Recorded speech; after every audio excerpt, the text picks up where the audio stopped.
లక్షల సంవత్సరాలైతే ప్రపంచమంతా హిందూయిజం ఉండాలి, ఎందుకు లేదు? ఇండియాకి ఒక్కటే పరిమితమైపోయింది. మీ పుస్తకాల్లో ఇండియా రాసున్నాయని, ఇండియాలో కొన్ని ఊళ్ళు రాసున్నాయని, ఇండియా ఇండియా మీది, మీ పుస్తకాలు ఇండియాకి అంకితం, ఈ ఇండియా మీ పుస్తకాలకు అంకితం, మీకు అంకితం, హిందూస్కి అంకితం. ఎందుకని ఇండియా దాటి బయటకు పోలేదు? జసెంట్ కట్టు. మా హిందువులకు మీ క్రైస్తవులు లాగా మత పిచ్చి లేదు. ప్రపంచంలో మత పిచ్చికి పేటెంట్ హక్కులు పొందిన మొట్టమొదటి మతమే మీ క్రైస్తవ మతము.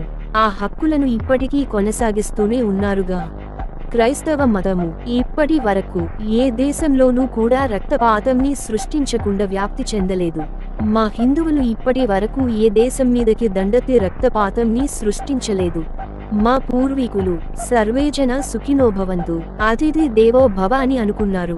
అందుకే మీ పాశ్చాత్య మతాలకు ఈ దేశంలో అతిథులకు మించిన ఆతిథ్యం మీకు లభించింది. మేం ఏ రోజున కూడా వందలుగా మంది ముఠాలతో పట్టణాలలో, ఊర్లల్లో, విధుల్లో తిరుగుతూ మీ కొంపలు ముందుకి పెద్ద మైక్లతో వచ్చి మా మతమే తోపు, మా దేవుడే తూరుము, మా దేవుడు మీ పాపాల కోసం సిలువ ఎక్కిండు, రక్తము కార్చిండు సచిండు, రక్తం పాపం అంటూ శవ వార్తలు చేయలేదు. అలాగే మా దేవుడిని నమ్మి బాప్టిజం తీసుకుంటే స్వర్గము, నమ్మకపోతే నరకము అంటూ మేం ఎవరిని బ్లాక్ మెయిల్ చేయలేదు. ఉద్దరగా దశమ భాగాలు దొబ్బి తింటే బుర్ర ఇలాగే పని చేస్తాది. కాస్త ఒళ్ళు వంచి ఏదైనా పని చేసుకోండి.